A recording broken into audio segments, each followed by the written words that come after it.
រុនសួស្តីពុកម៉ែបងប្អូនគ្នាបាទថ្ងៃនេះក៏យើងមកធ្វើការនៅចំណុចតផលក្រុងបិសានុយើងហ្នឹងថ្ងៃនេះក៏យើង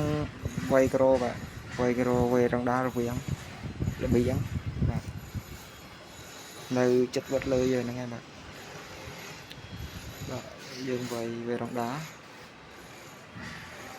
អសាធំមកនេះបាទតែវាបានបដ ாய் វិញវាបដ ாய் វិញចូលជិត5-10 ម៉ែត្រដែរបាទមើលទៅ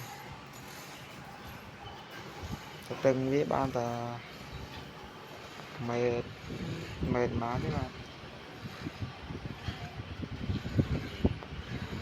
បានមិន7ហ៊ុន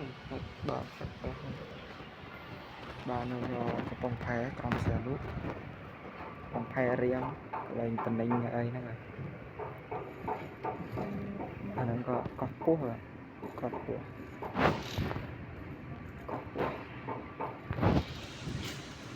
យើងធ្វើនៅចំណុចតផលចំទី20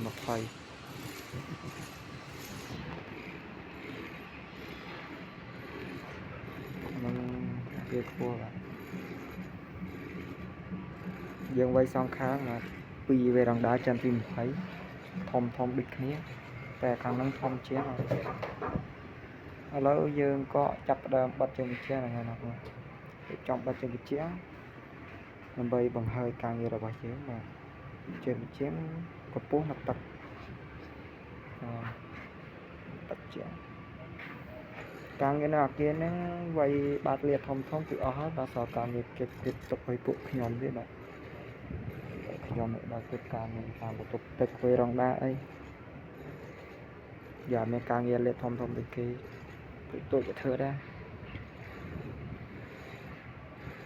ហើយយើងហ្នឹងក៏ធ្វើនៅវត្តលើជួរខាងវីឡានៅវីឡានោះហ្នឹងដើមមួយណាទេបាទដែលទៅដែរនេះកម្មករខ្ញុំបាទធ្វើការខ្ជិលណាស់ហ្នឹងហើយឥឡូវខ្ញុំចាប់ដើមរៀបវាយជើងជាងហ្នឹងបងប្អូនឆាប់រួចការងារម៉ោង7:02ដែរការងារទៅហើយទេមកព្រឹកហើយបាទ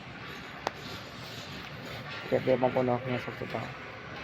កុំបីភ្លេចជួយចុច like subscribe ហើយបងប្អូនដើម្បីទទួលបានវីដេអូពីខាងអ្នកធ្វើសំណើដូចខ្ញុំ